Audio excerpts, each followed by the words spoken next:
Britain. So this pot is the one that just received the terracage, 3 reasonable applications. And now it will be polished using this microfiber cloth. But before we talk about that, it may be worth mentioning something about pot design. In general, you want angles like this here. This is a bad idea, this groove, because when you apply the slip and glaze and fire it, you have to scrub the slip off, and it can be very difficult to get into this groove, to get everything off.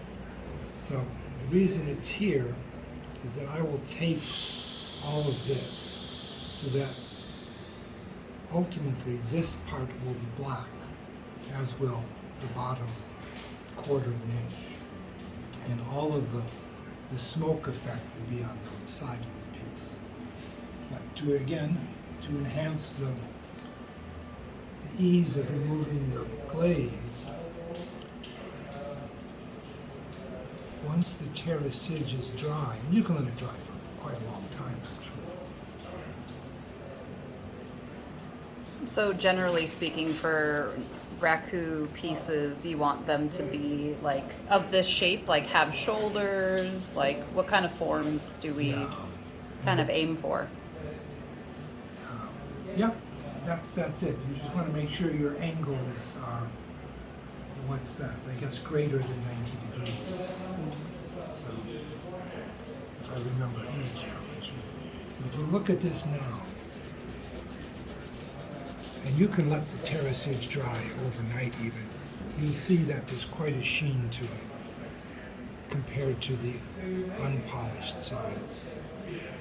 Right. I hope that shows up, but that's what you want, is just to keep. And you can use the microfiber. Some people use plastic rings. It seems to work. Yeah, and I've heard a tip that someone used cloth gloves.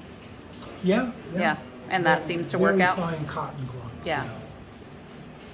And at least something that I've noticed while hand building pots are the joints for slab tend to be the most delicate, especially during the thermal shock phase. That I think any angle that's less than like 90 degrees is subject to really cracking. I experienced that a lot with some of my more geometric pots. So if you're doing slab, I would recommend having larger angles or like larger curves to it. We had 2 hand builders produce things like that. I think it was Nate. Mm-hmm. And he suffered the seams as well. Right. And this is an addictive process. You just keep polishing. I don't know why it's gratifying.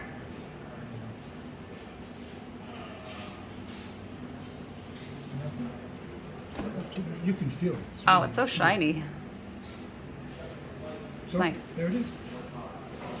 So our next video will be at the final, I think. Mm-hmm.